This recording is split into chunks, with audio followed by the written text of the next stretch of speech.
very special guest with us today, Olga Covarrubias. I call her Fani because I know her and we're friends. But first I wanted to touch base on the assignment because as Nick very kindly pointed out to me, there are 3 different due dates and due times in 3 different places between the syllabus and Canvas for our future authoring assignment, and I apologize for that.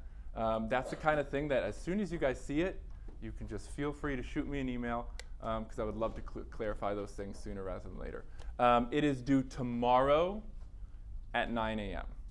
Okay, so typically follow Canvas. So if there's ever discrepancies, email me immediately, but also feel free kind of to go off of whatever the Canvas assignment says. So yeah, sorry about that and any undue distress, duress that it caused you. Thank you for your patience there. Today, Olga is coming in and we are going to do another therapy session. I want to invite you guys while we are talking to, feel free to jot down notes, especially questions.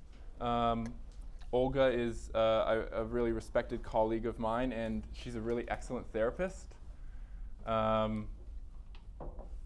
Actually, when we were in grad school together, that's how we met.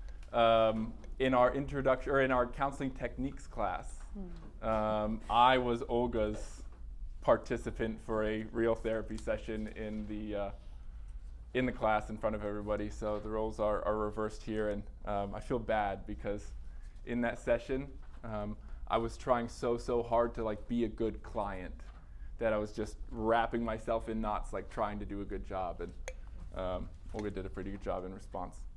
But yeah, I'd like you guys to, one of the beauties is that Olga is a therapist. So she knows what we're doing. She knows where we're at in the session. I really appreciate her willingness to participate, but I want you guys to be interested and courageous, and I want you guys to be courageous in asking questions after our session day. So we're going to go a little bit longer today. We'll go for about a full session, about 40 or 50 minutes. So we're going to do a therapy session. And I kind of told Olga, getting started here, I'm just going to sit down. I told Olga getting started here to kind of think of this as a one-off session. One of our mutual teacher, Father Gregoire, he was really great, and he lives in Mauritius, which is a small country. He travels all around the island doing a lot of therapy. And a lot of his sessions that he does, he only gets the opportunity for one session with someone. And so one of the things we learned from him was to be really remarkably effective by being in the process dimension in that one session. And I kind of told her hey, I'd like you to just kind of show up. You can, if I'm saying something to frustrate you, or if you think I'm trying to pull a move therapeutically or something like that and you don't like it, you can tell me, and we can work that out. Wanting this to be a real interaction and kind of having this perspective of okay, well, if this was one therapy session, if it was one standalone session, could we do something that's helpful here? So that's kind of the attitude going in. But like I said, because Olga's a really great therapist, I think there's a special openness to any questions, comments you guys might have for what it's like for her throughout the session today. I think that's Sweet. the Thanks beginning for spiel. having So me. Yeah. should we get started? Yeah. So if at any point you guys do have a question of what was going on for me, I think we'll have time at the end, and I'm open to those questions. So from the perspective of a client. Yeah. Tell me about that.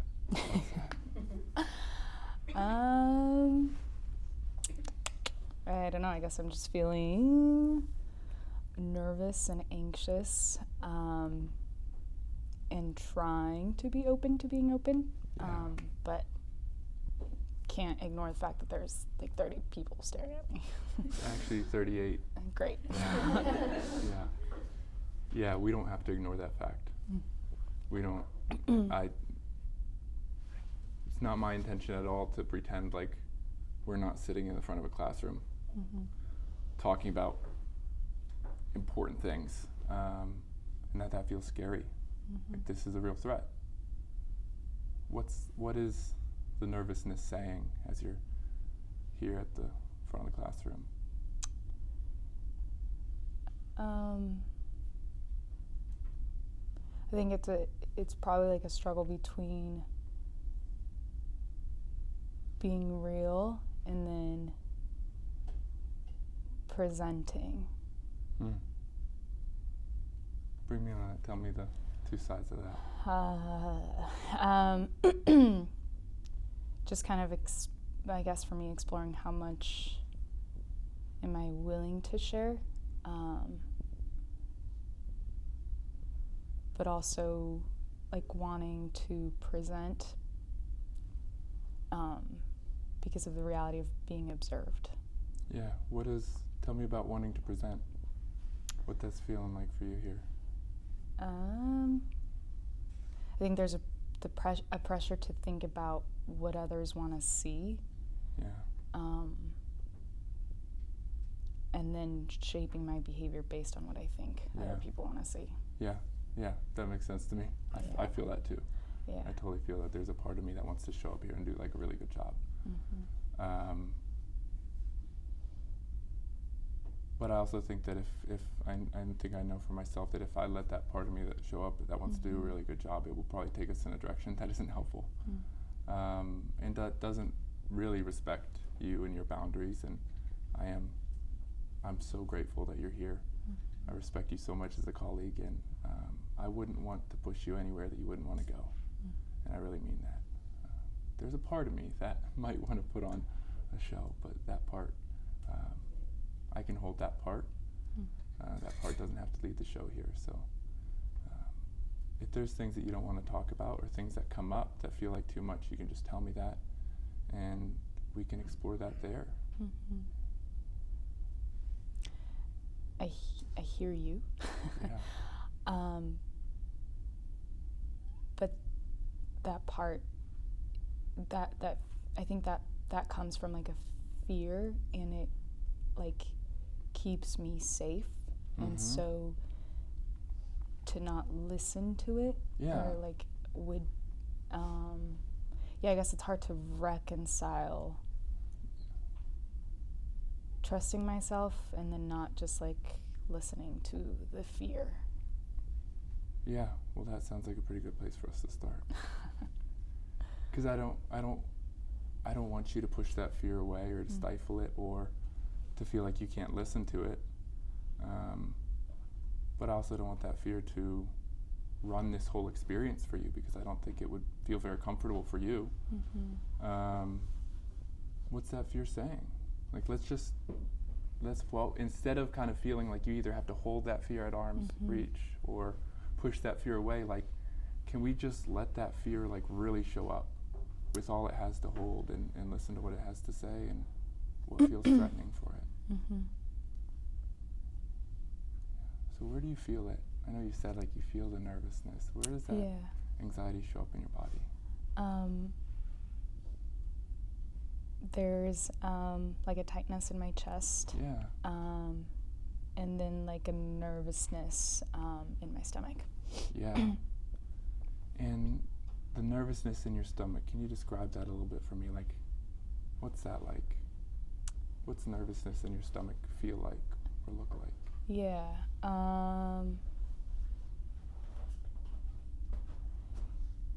It's not like a stomach ache, it's just like it's almost as like this like warning and wants me to like listen and be aware, like, hey. It's like grabbing my attention, I guess. And what's it, it's telling you something. What's it saying? Like, if that feeling in your stomach could just speak right now, unfiltered, what would it say?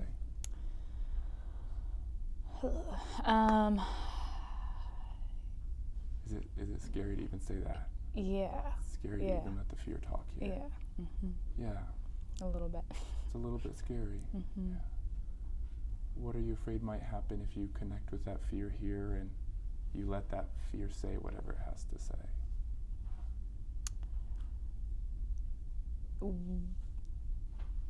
A part of it, I think, is because I am someone that like tries to be self-aware. When I look at it, it's not like it brings back other memories or there's other connections with it. It's not just that, and so then that means that I have to look at all those other things too. And sometimes I just don't want to. Yeah. So it sounds like a conflict here of you feel a real identity and a connection with like having a self-awareness, but at the same time, it sounds like there's kind of some things that you're okay being self-aware. Like this part of you that feels this self-awareness is like, yeah, but I don't want to look at that.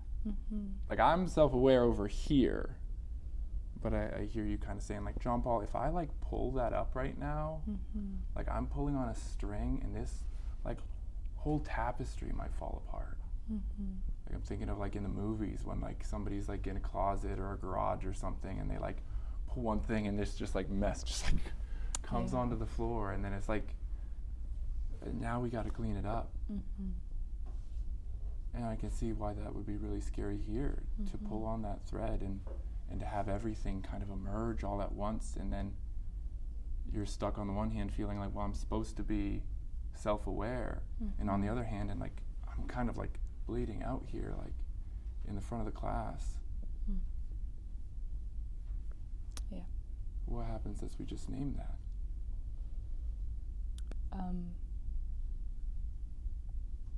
It's not like the feeling's not as intense. Yeah, it's subtly changed a little bit. Yeah. What do you think this feeling wants to happen here?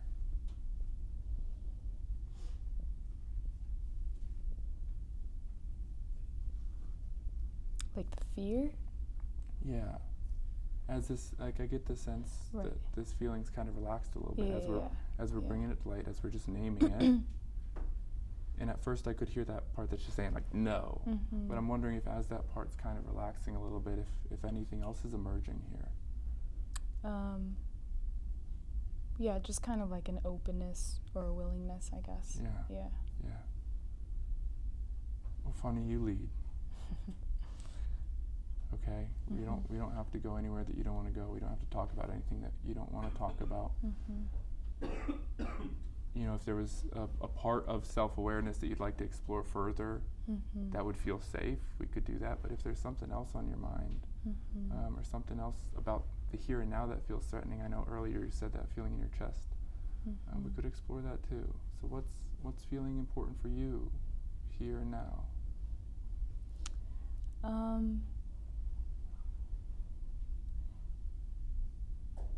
Yeah, that's a good question. I guess something that comes up for me, just because it's something that I had to like deal with yesterday, is like the tension that comes up with like constantly feeling like there's always too much to do, but like not enough is being done.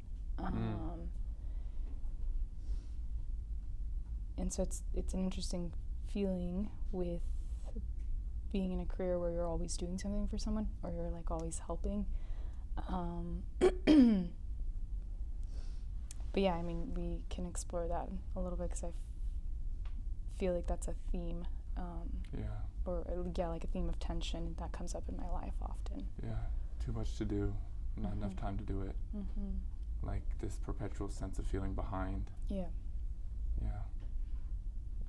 And so what's it like coming here right now, you know, an hour out of your day in a busy week, showing up here to give this class your time, when you have so many other things to do? Like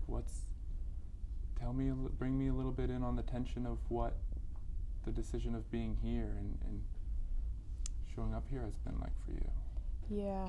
I guess part of the difficulty is, like, again, with that self-awareness, like recognizing that I'm not as present as I would want to be. but then also like the worry and pressure of like doing it well because I care about you as a friend, so I want to make sure that I can show up the best way that I can. And so there's a part of me that recognizes that I often do that, like the standard or the pressure that I'm putting on myself is way higher than anyone would put on me. So like the expectation that I'm kind of placing is way higher than anyone would place. And that takes away from the ability to like be present to what's in front of me. Funny. That sounds crushing. Yeah. The standard that I have for myself is way above what somebody else would have for me. Mm-hmm. And that's pulling me away from the here and now. Yeah. What would it be like to let the emotion show up here right now?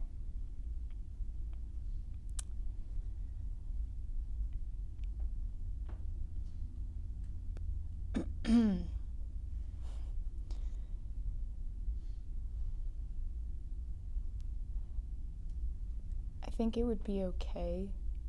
The like resistance with it, what comes up in my mind is like I don't have time and I just don't want to. Like Yeah.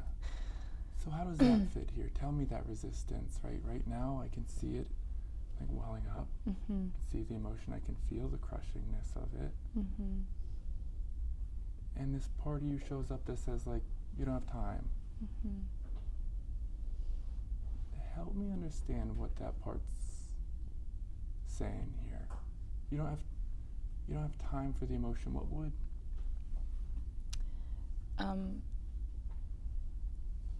I think that comes from like a tendency to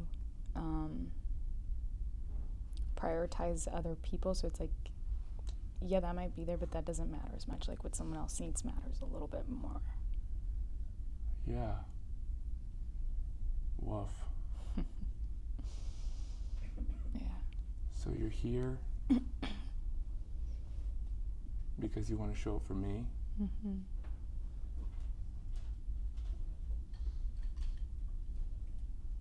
And yet that same dynamic of like wanting to show up like what the other person wants matters more than me. Mm-hmm. And these standards that you have for yourself, they're pulling you away. Yeah. Yeah, and it's like in addition to that is also like taking into consideration like all of the students too. It's like Mm-hmm. so yeah. Can you tell me more about that? I want to really welcome you to be really honest here.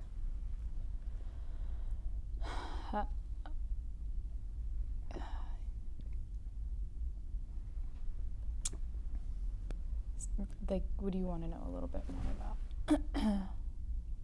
Feels like as soon as the students came up and as soon as I asked you about that, it was like something shifted there. Yeah.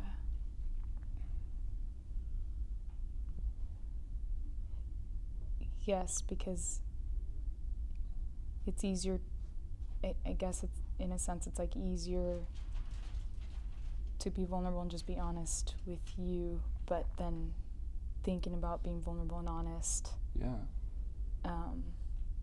in front of all the students then takes on, then I just become more guarded or resistant. I'm like, that's asking too much.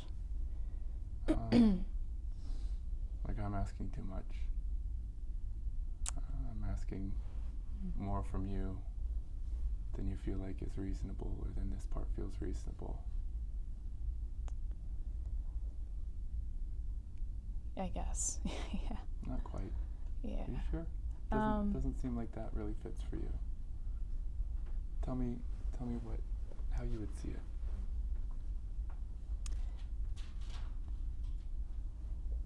No, I think the hesitation isn't with, it's not that doesn't fit. I think that fits. The hesitation is, I don't want to admit that that's what it is, because then I'm worried like that's going to be hurtful to you. Oh. So it's like about you, because like, yeah, I don't know, maybe. maybe. Oh, can we talk about that just straight up, straightforwardly? Sure. Your fears about hurting me? Yeah. Yeah. Can you clarify and just help me? How are you afraid you might hurt me here or let me down?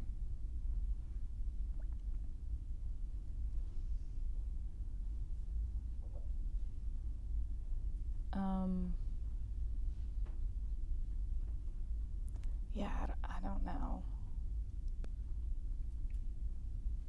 I'm not sure how to answer that. Feels scary to approach.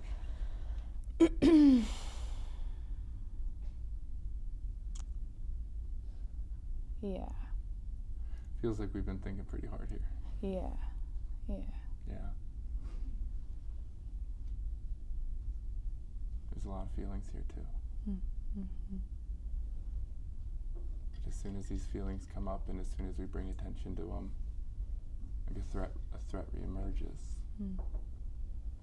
A threat of letting me down, a threat of opening up more than you're ready to go into, a threat of your own sense of self-awareness being disintegrated, a threat of these students and what they might think of you or how they might judge you.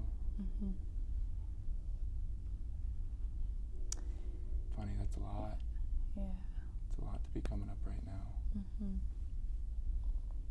And for me, I'd rather talk about the things than feel the thing, like the feelings. So intellectualizing or like talking about that is so much easier than connecting with the feeling. And that's what's happening here between you and I. We're talking about it and trying to figure it out.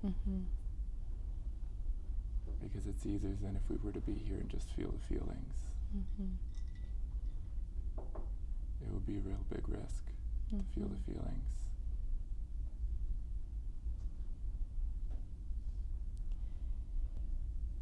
Yeah, because I guess the feelings, when you said like that's like heavy, that's kind of what it feels like. It's like to feel the thing, then I would have to be honest about how it's like exhausting or tiresome. Yeah.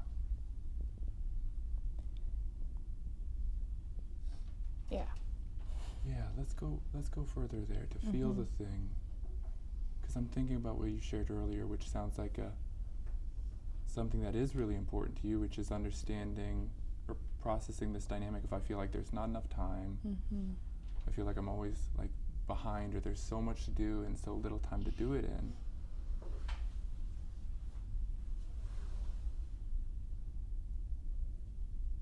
And it feels like there's a connection there with what you were just saying.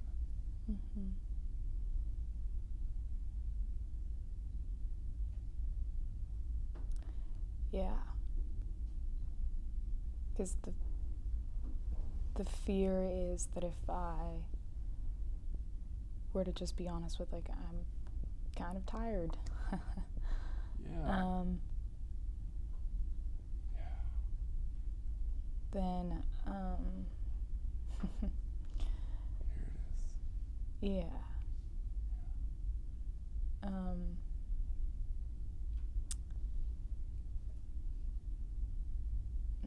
Bonnie, Yeah. I see you.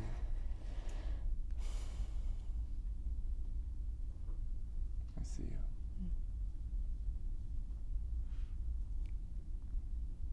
If you were to admit that you're tired here, it would force you to sit and see the emotion. It would force you to sit and be with that. And that would mean things coming out of the closet that parts of you, many parts of you, would really, really rather not look at and not go into. And so it makes so much sense to me that you feel this sense of doing more, doing more, doing more. There's I was listening to something, and it was describing somebody. It was to talk about our tendency to kind of trying to be ahead, and it described this man as he was always 2 inches in front of his body. And what I hear you saying is that, like, if you were to slow down and let yourself be here right now in your body as you are, it will force you to look and feel things that just feel like too much.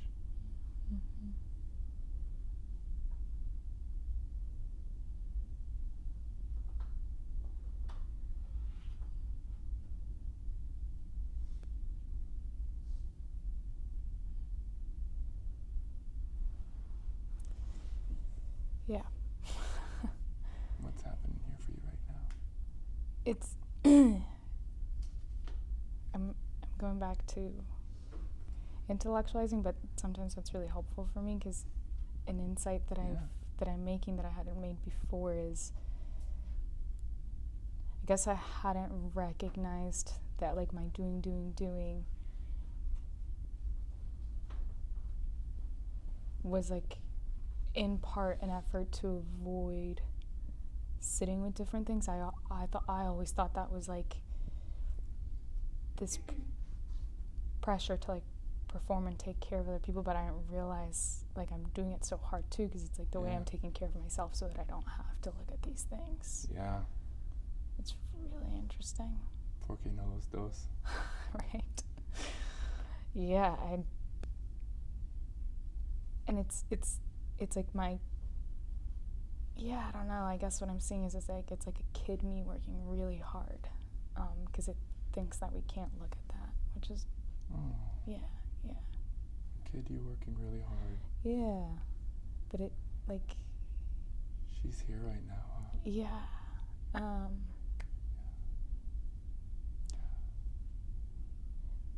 But it's interesting because I feel like a tenderness towards that younger me. Like, this is really helpful because I'm realizing, like, we actually can look at that. Like,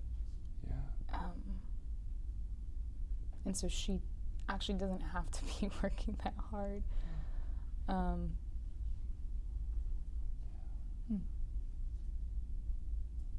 can feel that tenderness. Like, it feels like there's a little shift here, like a sense of compassion that's welling up, and, like, funny, it feels like some stability too as you're talking about this poor little girl. How old is she?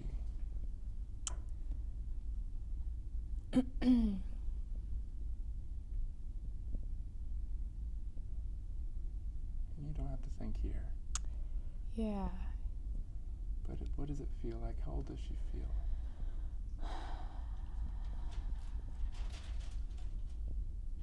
She's pretty young, probably like 10, 9, 10, which is really young.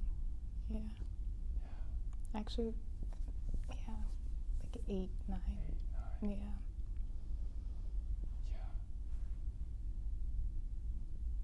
I'm really appreciating how scary it would be for a little 9 or 10-year-old to come up and sit in front of a classroom of 40 20-year-olds and feel big feelings. I'm really appreciating this, like, 10-year-old trying to please a friend, trying to get all these things done, and just feeling like there is this, like, sadness, these big feelings coming behind you, and, like, if you don't keep moving, you're gonna get crushed by it. And I'm also really appreciating, like, the tenderness in your heart and the compassion that's welling up as you're saying, like, oh my gosh, like, she doesn't have to do that anymore. This realization that you, Fanny, you can feel the big feelings. And the big feelings that she's feeling, you can hold with her. And that you know that they're big, but they're not overwhelming for you. There's a space here. Yeah.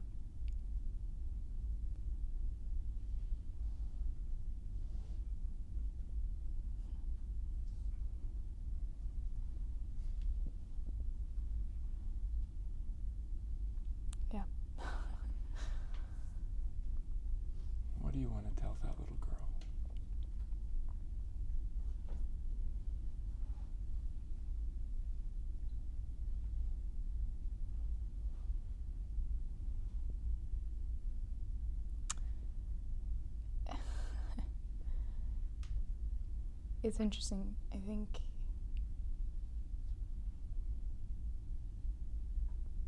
I think what she needs to hear is like, it's not your job, like it's not your responsibility.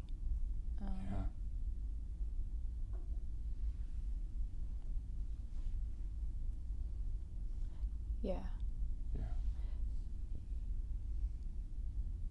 But also like be affirmed and validated, and like, I see what you're trying to do, and it's not like a bad thing. But mostly just that it's not like, it's not my responsibility. It's not your responsibility. Mm-hmm.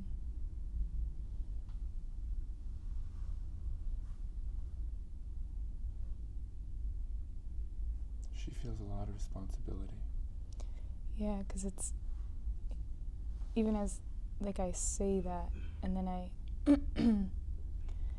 think to like just the beginning of our conversation, where it's like, I want to show up and do all these things. It's like this recognition of like, you can do what you can do, and things being perfect is not like my responsibility. Like I don't. Yeah.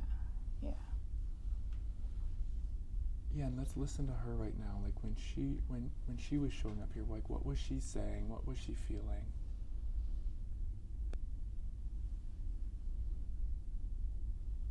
You mean like at first? And I guess let me bring you in on a little bit what's happening for me right now. I'm realizing that I feel like I didn't quite appreciate like this part of you, like the weight of what it's holding. It felt like there was a kind of insight for you, and you came to this recognition, and you kind of jumped right into like, what does this part need to hear? Like, how can we like help this part, you know, with good intention? But I would be really, really sad if whatever good intentions we had for this part weren't first contextualized with actually listening to the responsibility, to the fear, to the heaviness that this part feels.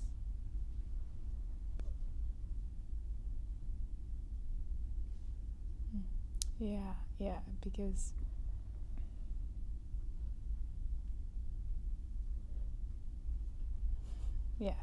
I guess what comes to my mind is like, that was huge insight for me.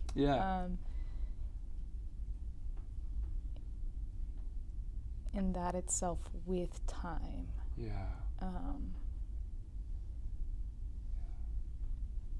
Will be super helpful. It just like, I'm a little slower to process, which is funny, let's slow down. Yeah.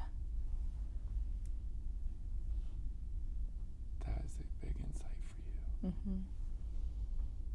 It holds a lot. Like there's galaxies that are packed in there. What's coming up here right now, as we're stepping back, realizing we kind of skipped past pretty quickly an insight that holds tremendous importance and value.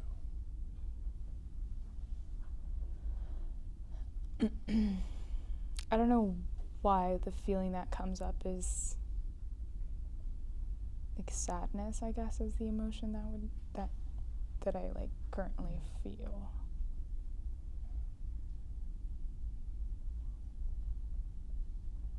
I'm really grateful to hear that. It's a risk to say that. You know, it's a risk that at the beginning of our conversation it didn't feel safe to say something like that directly, and there were parts of you that felt really unsure. And I just see and I feel that you and I are working together here in a way that's actually making that risk a little bit safer. Earlier you said like, oh, I can feel it now, and I see you feeling it. So where's that sadness showing up for you in your body? How do you experience that sadness that emerges here?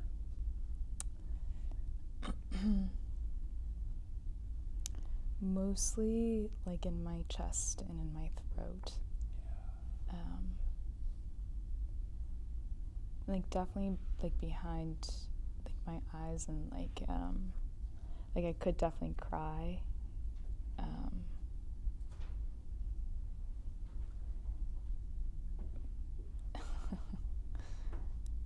Yeah.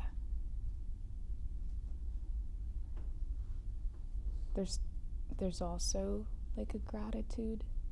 Mm-hmm. It's like it's a little bit of both and, like both a sadness and a gratitude. It's like a bittersweetness. Mm-hmm.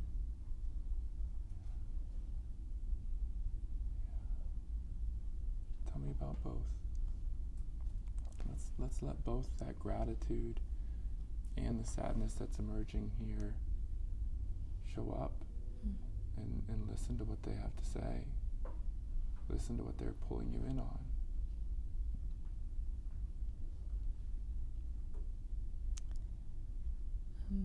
You don't have to think here.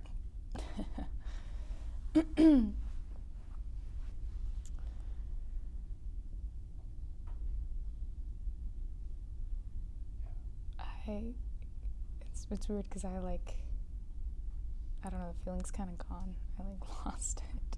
Mm-hmm. I don't know what happened. That's okay. Yeah. Yeah. Kind of seems to have evaporated. Mm-hmm. Yeah. That makes a lot of sense to me. We're going somewhere that it sounds like you haven't really gone. Mm-hmm. And we're getting pretty close.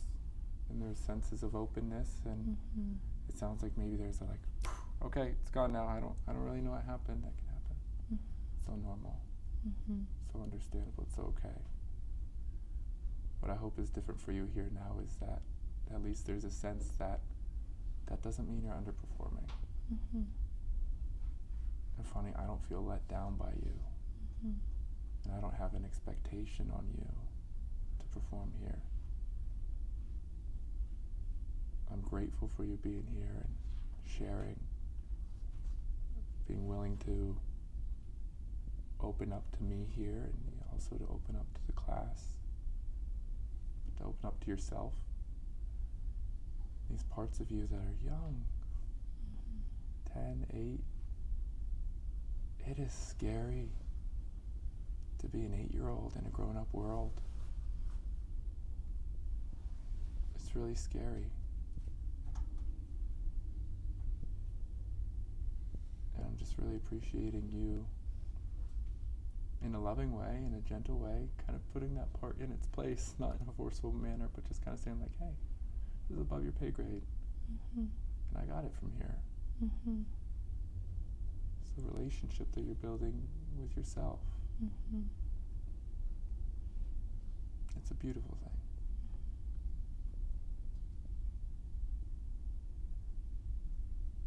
And what's happening as I say that?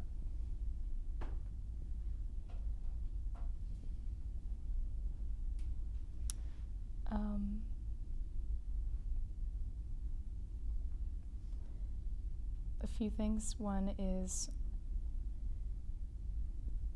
I'm reconciling the reality of giving that part permission to not have that responsibility. So I'm just reconciling what that even means. Yeah. Yeah. And then at the same time challenging myself to take the people that I encounter, that I call friends and that I trust, to just take them at their word, to believe that when you're saying there are no expectations, to take you at your word and give you that responsibility and not take on the responsibility of I have to come up with what's expected or what I just kind of trust, I guess. Yeah. That's an old job that this part needed to take on. Because there were people that you had to overperform for. That was the expectation, was to do more than you were asked. But yeah. Go ahead. Yeah, I guess that's it's just I guess the what immediately the image that immediately came to my head is being young and being asked to do something, but knowing that it wasn't the expectation wasn't clear, so it wasn't going to be good enough, and I like realizing that now that like that's not what's happening with my colleagues or my friends. Like what they're saying is what they mean. Yeah. Yeah, so I guess it's just like a continual realization that like I'm working too hard and that's not like necessary. But it was. Yeah. But it's not. Yeah, so it's... But it was. Right. And I'm wondering if that's speaking to this mix of gratitude and sadness. Of a gratitude to wake up today and be like, oh, I don't have to do this anymore. But also a sadness of like, man, it's really sad that I had to. It's painful that I had to do that. Yeah, I could definitely see that. Maybe.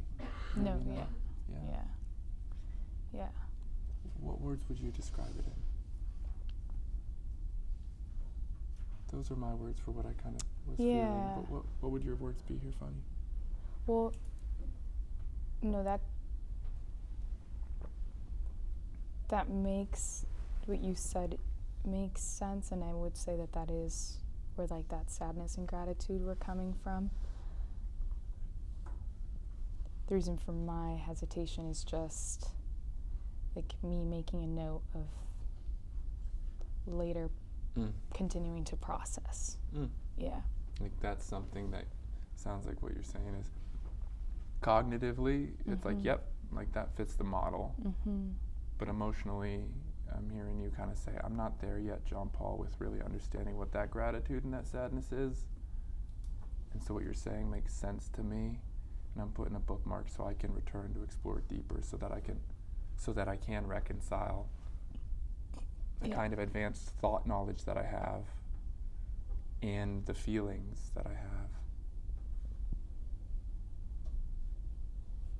And it just strikes me that this tendency to intellectualize, you said earlier, like, I was asked to do something, but I knew that I wasn't given what I needed to have. So I was going to have to work extra hard on it. And like, this other part of this defense, this protective mechanism where like, you're really good at tuning in and knowing what's expected or what's needed and like seeing the gaps and like figuring it out. At the same time, there's parts of you that are afraid of like, well, if I don't have what I need, like, I'm in trouble. And so that like has been a great strength, that like compensation of being able to think through and like break down and look in the future, but at the cost of kind of always being stuck looking in the future, being 2 inches away from your body. Yeah. I'm wondering, here as we're coming, to a close, what's this been like for you?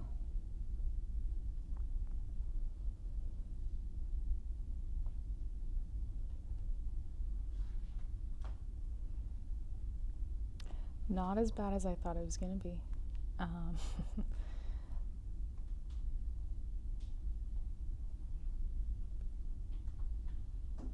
I would say helpful. That's good. Yeah, and like developing some insights. Yeah.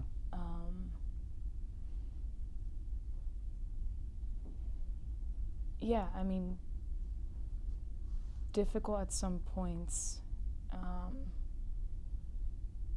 in like deciding how much do I lean into this emotion and how much do I not.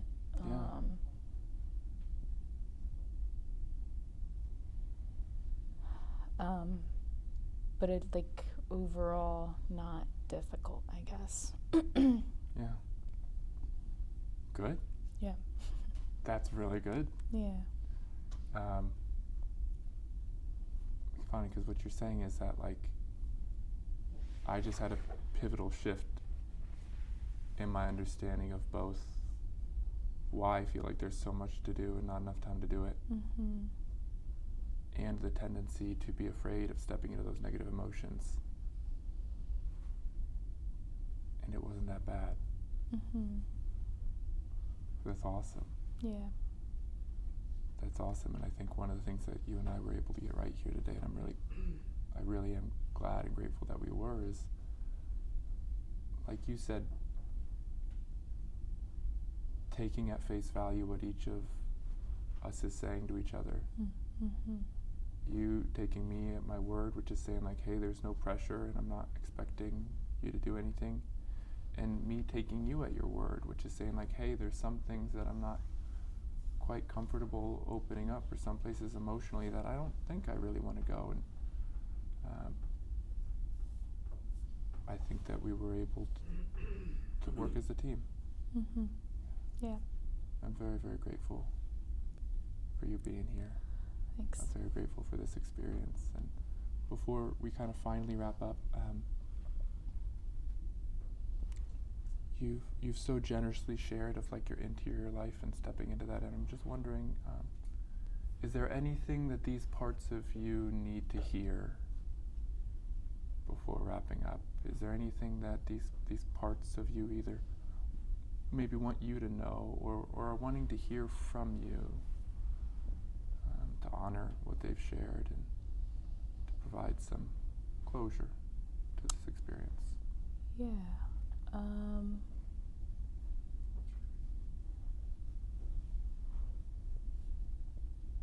No, I don't think so. Yeah, no, I think them just having space was it. Like, I think we're good. We're good. Okay. Well, thank you. Yeah. We'll be done officially here. Okay. So you just so you know, it's not dragging out. Okay. But thank you. Yeah. Thank you.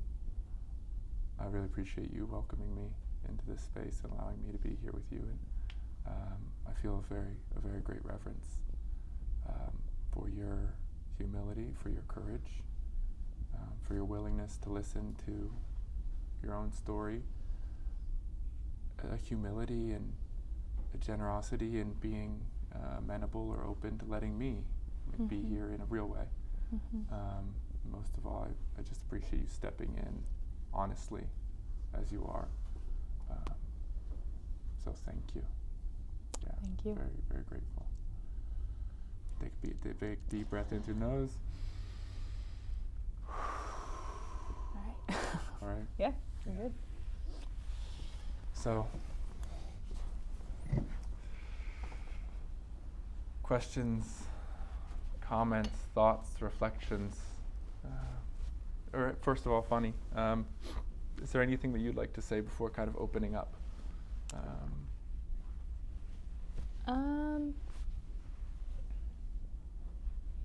Yeah, being on the client side, it's interesting because I was like drawing my own insights, because that's just kind of how my brain works. I'll have insights, and I'm making connections, and so being on the client side was actually really, really helpful, because when John Paul went back and was like, we didn't give that insight enough space, I recognized as a therapist that sometimes when a client is drawing huge insight, they just need space. And so it was really interesting to experience that on the client's end and like kind of observe it as a therapist, because it just speaks to like the importance of like silence and slowing down. Like a lot of times we want to do, help and work, and it like sometimes what the client needs is like space, because there's so much going on. Like I'm not verbalizing everything that I'm connecting in my brain to the therapist, or I wasn't in that moment to John Paul, but there was so many connections being made, that it's interesting to recognize like the value of space and silence. Yeah. Great insight. Yeah, so I want to welcome you guys to ask questions, share your experience sitting here. Mina? It's like my question is two ways. Like as a Mm-hmm. Like as you guys were talking, I was like noticing your body language, like it would change through certain moments. As a therapist, do you notice that in your clients, and how important is it? And as a client, were you noticing that your body is, let's say, cueing to what you were saying, or was it just something unintentional that your body was reacting to? Yeah. If it's okay with you, I'll let you answer the like therapist part of it. Sure. As a client, yeah, I could definitely feel when I was like more uncomfortable and closed off, and when I like relaxed and was a little bit more open.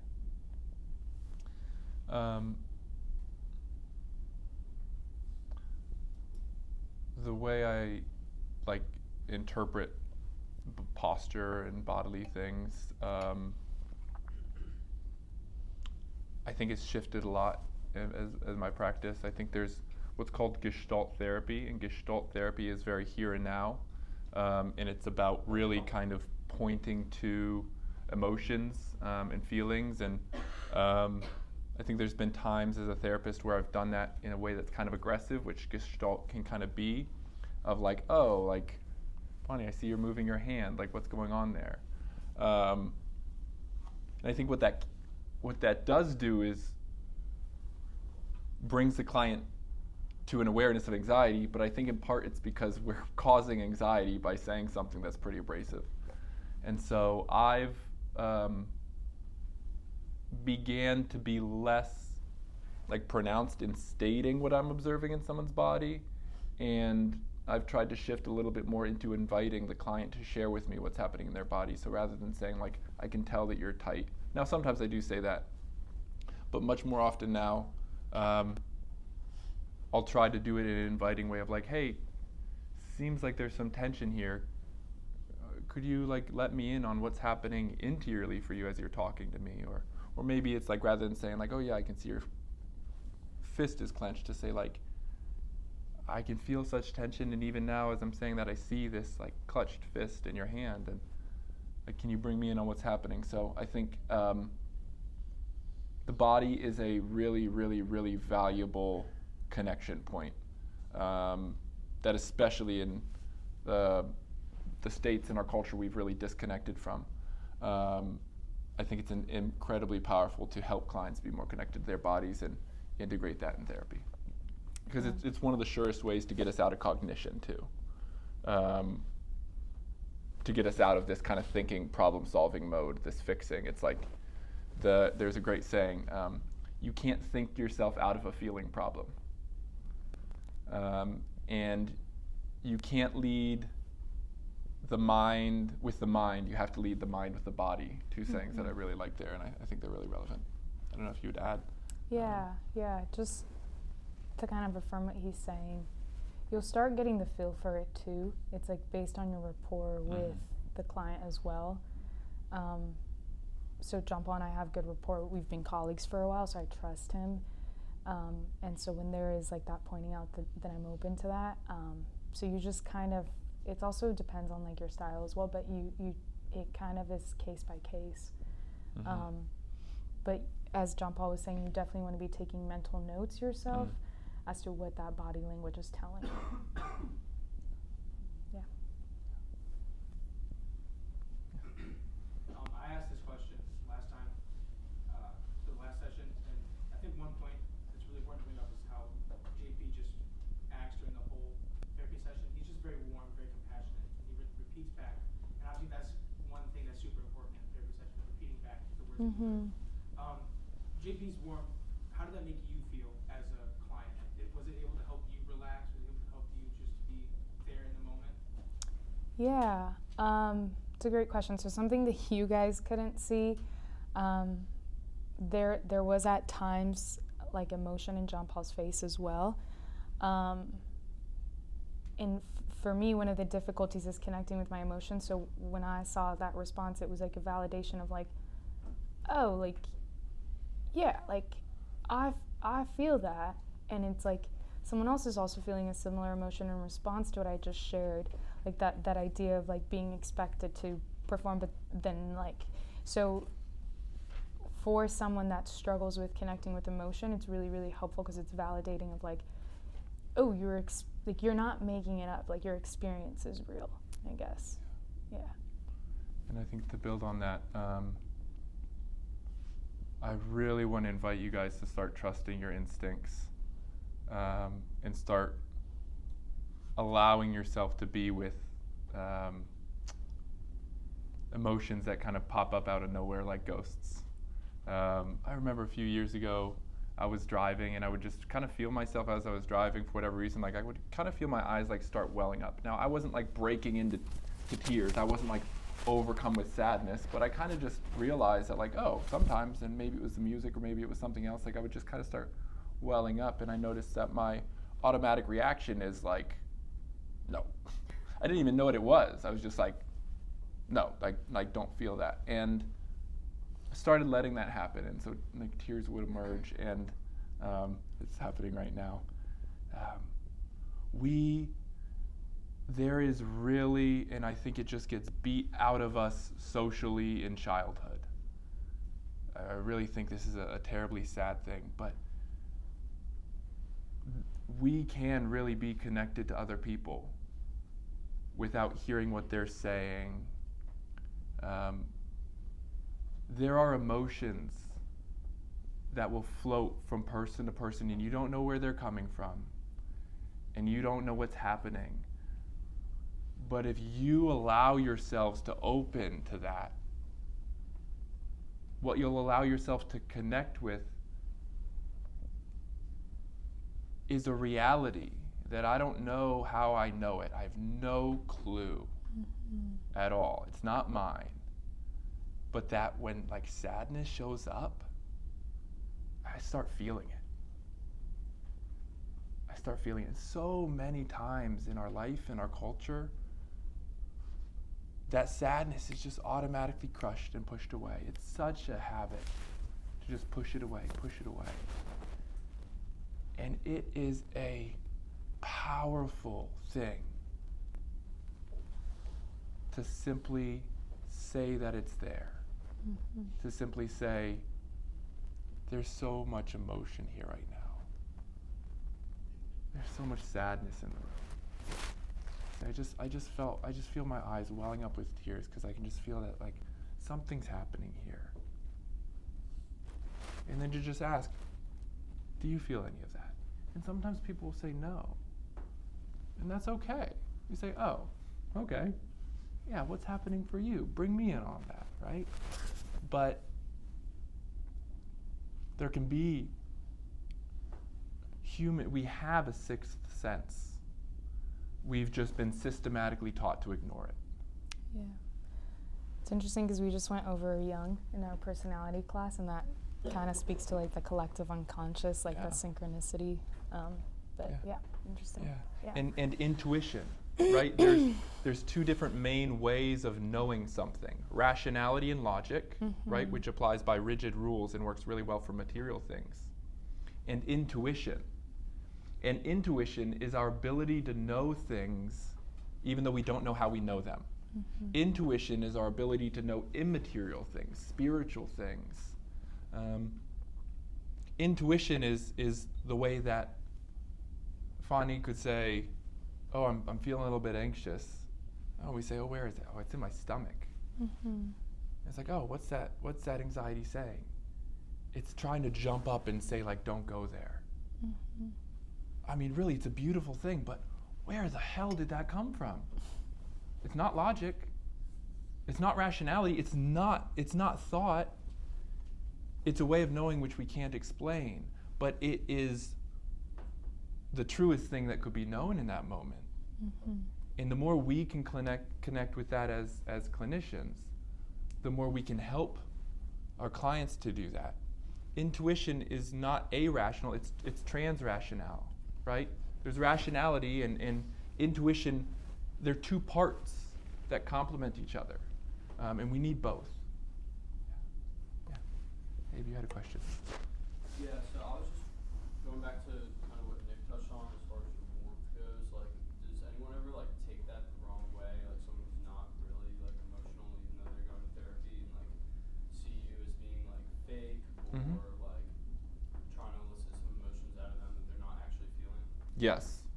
Absolutely. And sometimes they're right.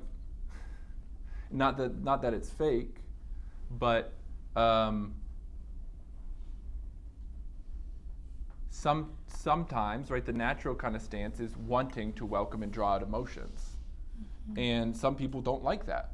And so they're saying, like, you're trying to bring me to emotion. And it's kind of like, yeah, I am. Seems like you don't like that. What's happening as I'm trying to draw you to emotion? And then we kind of explore that in the process. So this goes back to client response specificity, right? That what each client, and this is why we need to be flexible. Because if I say to a client, oh, that's just how I do therapy, you know, I'm sorry, like I'm pretty emotional, and if you don't like that, maybe there's a better therapist out there for you. What I'm probably doing is rejecting them. And them being rejected is probably what's led to them being very hesitant to go near emotions, because it's probably that they've been emotional at times and they've been crushed for it.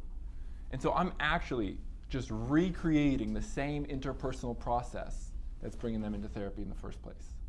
And so it's really important for us to be flexible. We want to stay authentic, but there's a saying that I believe, who is the basic ID guy? Cognitive therapist, I forget his name. Bex? No. Beck? No, not Beck. Somebody else. But he said, we want to be authentic chameleons. Oh, Carl Rogers. No. That doesn't matter. We want to be authentic chameleons. So we're not trying to be a different person for each person. We are being ourselves authentically. But we also want to match the environment, the personal environment that somebody else is in. And so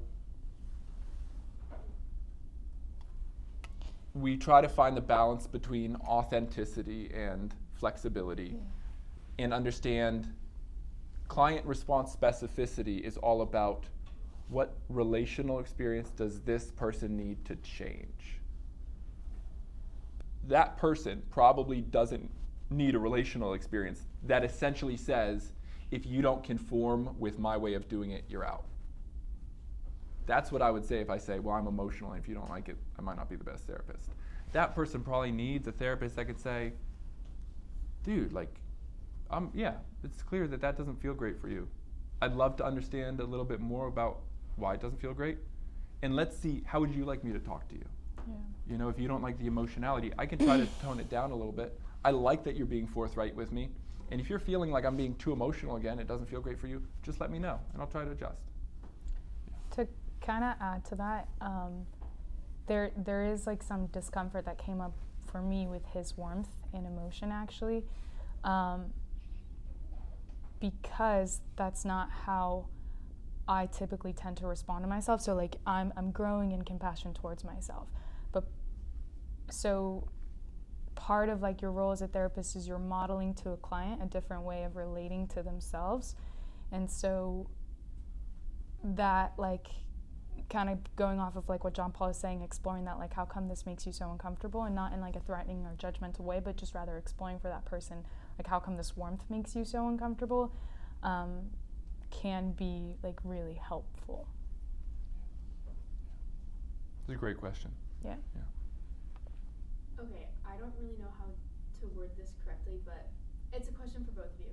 So in class we've been talking about the active approach and like not being passive and not being directive. And I kind of would like for like you to elaborate on like how more so you were being like active, because like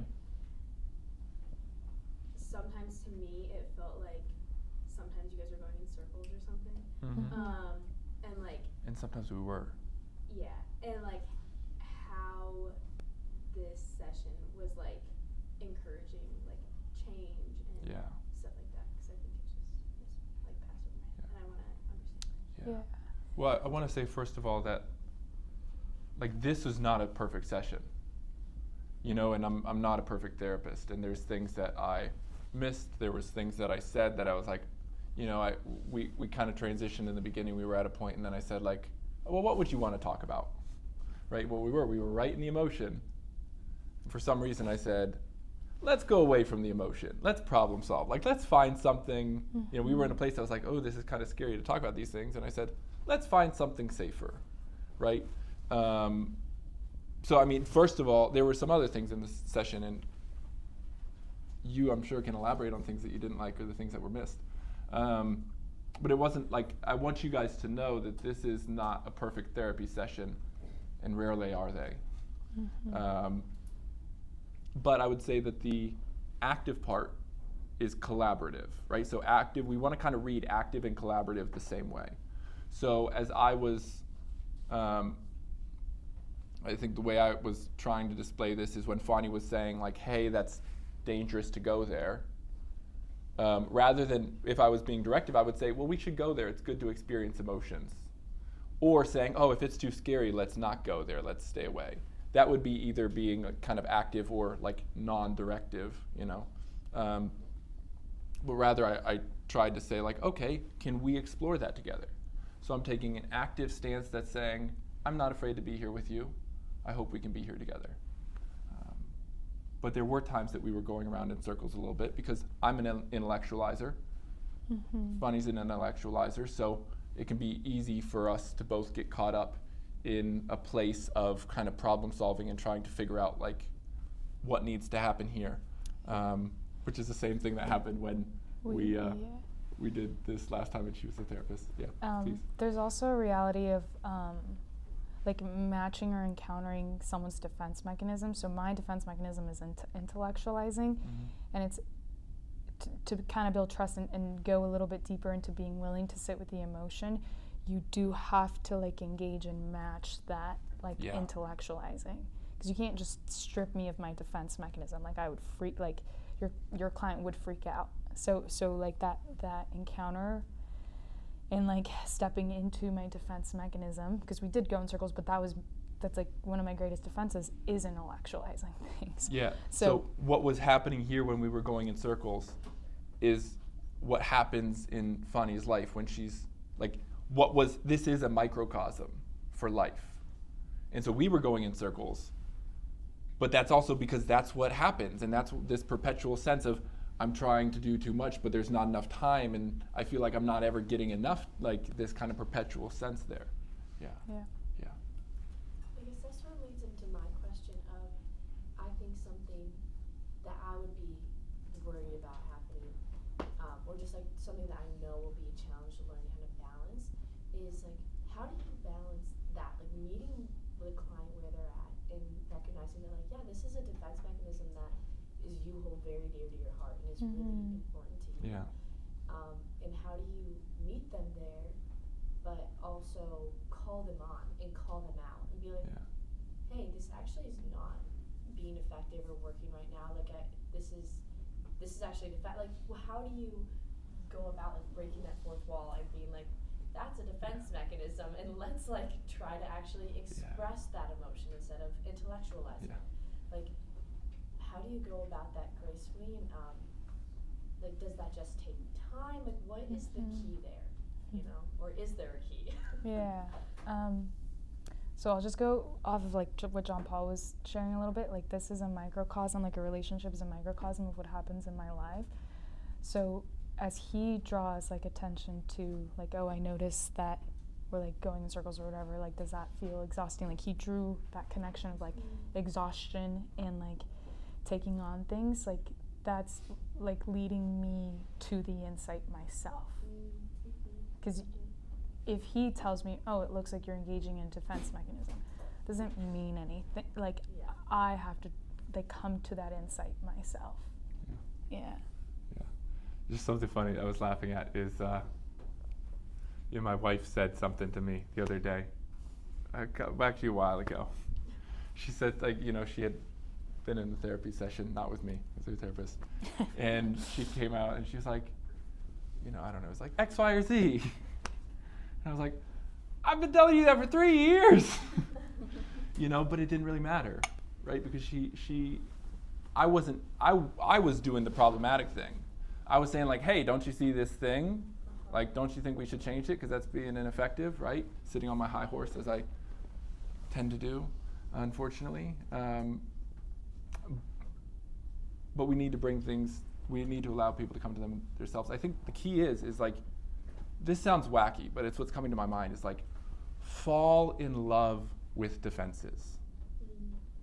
Like, don't look at them as like the problematic the problematic thing that you need to solve to help somebody in their life, because then you'll always be fighting with them. Yeah. And who likes being fought with?